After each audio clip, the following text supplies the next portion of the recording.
Click the subscribe button, hit the bell icon to never miss another update.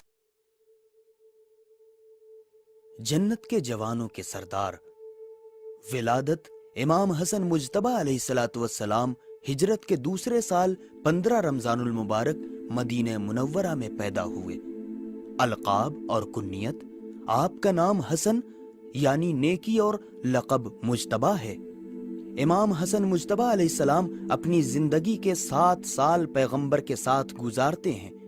आपका इसमें गिरामी आखिरी सहाबी नबी के उन्वान से जिक्र किया गया है। अहले तशय्यो और अहले सुन्नत की किताबों में ऐसी बहुत सी अहादीस मज़कूर हैं कि पैगंबर उन्हें और उनके भाई से निहायत मोहब्बत करते थे।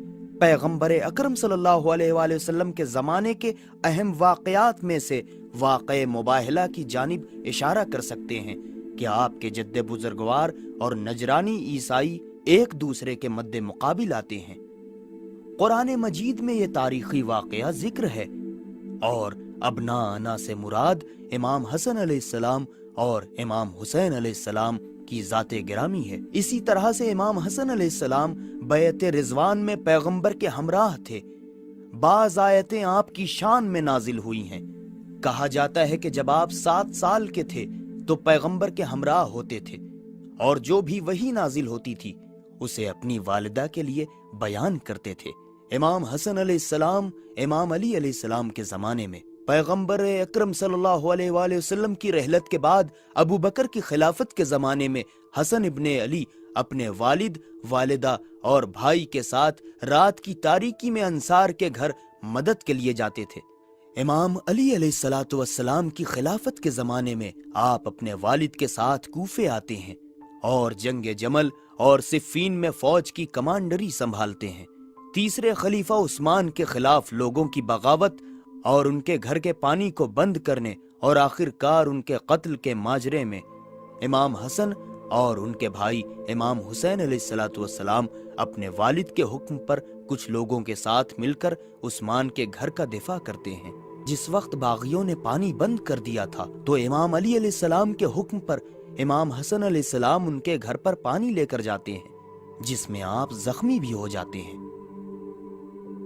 इमाम अली अलैहिस्सलाम की बैत के बाद इमाम हसन मुज्तबा अपने वालिद के हुक्म पर मिंबर पर जाते हैं और खुतबा इरशाद फरमाते हैं। पहली मर्तबा कूफे में इमाम अली अलैहिस्सलाम के दाखिल होने पर इमाम हसन अलैहिस्सलाम अम्मार यासिर और कैस बिन साद आपकी मुशायत करते हैं।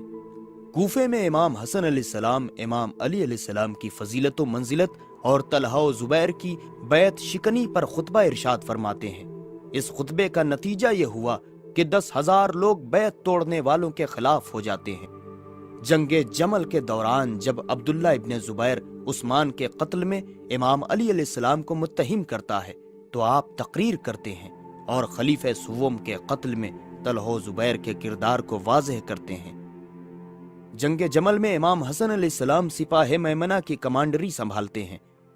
जंगे जमल के बाद इमाम अली अलैहिस्सलाम बीमार होते हैं, लिहाजा बसरे में नमाज जुमा पढ़ाने की जिम्मेदारी इमाम हसन अलैहिस्सलाम को सौंपते हैं। आप खुतबे में अहले बैत अलैहिमुस्सलाम की शान व मंजिलत को बयान फरमाते हैं। जंग सिफ़ीन में जब इमाम अली अलैहिस्सलाम इमाम हसन मुज्तबा अलैहिस्सलाम की शुजाअत और बहादुरी को देखते हैं तो उन्हें वापस पलटने का हुक्म देते हैं ताकि इस तरह से आपकी जिंदगी महफूज रहे। इमामत का जमाना 40 हिजरी 21वीं माह मुबारक रमजान की शब इमाम अली अलैहिस्सलाम की शहादत के बाद इमामत हसन मुज्तबा अलैहिस्सलातु वस्सलाम की जानिब मुंतकिल होती है। बाज़ अहले कूफा आपकी बैत करते हैं और बाज़ अफराद को हाकिम व वाली मंसूब करते हैं, जैसे अब्दुल्ला इब्ने अब्बास को बसरे का गवर्नर बनाया। इमाम हसन मुज्तबा अलैहिस्सलाम की इमामत के शरायत। जिस वक्त इमाम अली अलैहिस्सलाम की शहादत की खबर मुआविया को पहुंचती है और उसे पता चलता है कि बाज़ लोगों ने इमाम हसन अलैहिस्सलाम की बैत कर ली है, वो 2 लोगों को कूफा और बसरा भेजता है ताकि वो इमाम हसन अलैहिस्सलाम के मुताल्लिक लोगों की मोहब्बत को कम कर दें।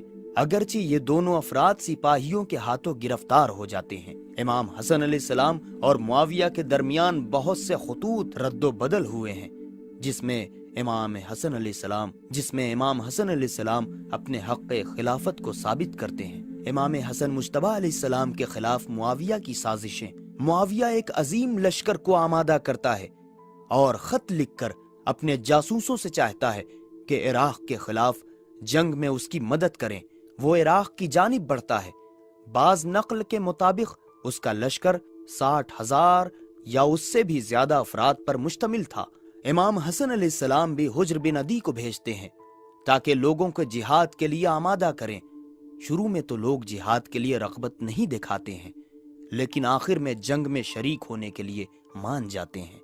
امام حسن علیہ السلام قیس کو شام بھیجتے ہیں اور خود مدائن کی جانب سفر کرتے ہیں۔ بہرحال ہر روز ایک نئے ماجرے کی وجہ سے لشکر والوں کے ارادے ضعیف اور سست ہو گئے۔ ایک دن قیس کے قتل ہونے کی افواہ پھیلتی ہے اور یہ افواہ خود امام کی سپاہ کا ایک جاسوس پھیلاتا ہے۔ لوگ امام حسن علیہ السلام کے خیمے پر حملہ کر کے تمام اسباب کو غارت کر دیتے ہیں۔ خود امام حسن علیہ السلام کو زخمی کر دیتے ہیں۔ جب امام حسن علیہ السلام نے اپنے لشکر کی جانب سے یہ اہانت اور غارت گری دیکھی تو آپ نے معاویہ سے جنگ کو عبث اور بیہودہ پایا۔ واضح تھا کہ آپ کا لشکر آپ کی حمایت نہیں کرتا۔ مدائن کے راستے میں آپ کی جان پر حملہ ہوتا ہے۔ ان سب عوامل کے نتیجے میں امام حسن علیہ السلام معاویہ سے صلح کرنے پر مجبور ہو جاتے ہیں۔ معاویہ سے امام حسن علیہ السلام کی صلح۔ معاویہ دستخط اور مہر کے ساتھ سادہ کاغذ امام حسن علیہ السلام کی جانب بھیجتا ہے تاکہ امام صلح کو جو شرطیں لکھنا چاہیں لکھ لیں۔ امام لکھتے ہیں، یہ حسن ابن علی اور معاویہ بن ابی سفیان کے درمیان صلح نامہ ہے۔ وہ صلح کو قبول کرتے ہیں۔ عبداللہ ابن حارث اور عمر ابن سلمہ گواہ ہوتے ہیں۔ یہ صلح نامہ سن 41 ہجری کو لکھا جاتا ہے۔ اس کے باوجود معاویہ صلح کی شرطوں پر پابند نہیں ہوتا ہے اور اس کی خلاف ورزی کرتا ہے۔ دونوں فریقوں کی فوج کے درمیان کوفے میں اپنی پہلی تقریر میں وہ امام حسن علیہ السلام کو صلح کی پیشکش کرنے والا بتاتا ہے اور آپ کو برا بھلا کہتا ہے۔ اس کی اس گستاخی پر امام حسین علیہ السلام اس کے خلاف قدم اٹھانا چاہتے ہیں، لیکن امام حسن علیہ السلام انہیں روک دیتے ہیں اور خود خطبہ ارشاد فرماتے ہیں جس میں آپ معاویہ کی پیشکش، صلح کی شرطیں اور دیگر مسائل کو لوگوں کے لیے واضح کرتے ہیں۔ اس کے بعد چونکہ معاویہ نے آپ کے والد بزرگوار کی اہانت کی تھی، آپ ایک فصیح و بلیغ خطبہ ارشاد فرماتے ہیں جس میں اپنے اجداد اور نسل اور معاویہ کے اجداد اور اس کی نسل کے درمیان مقایسہ کرتے ہیں۔ امام حسن مجتبی علیہ السلام کی معاویہ سے صلح کی شرطیں۔ امام حسن علیہ السلام صلح نامے میں شرطوں کو بیان کرتے ہیں، اس کے بعد صلح کو قبول کرتے ہیں۔ یہ صلح حسن ابن علی اور معاویہ بن ابی سفیان کے درمیان ہے۔ حسن ابن علی ان شرطوں پر صلح کو قبول کرتا ہے۔ معاویہ کتاب خدا اور سنت پیغمبر کے مطابق عمل کرے گا۔ اپنے بعد معاویہ کسی کو اپنا جانشین معین نہیں کرے گا۔ لوگوں کی جان، مال اور اولاد امان میں ہو۔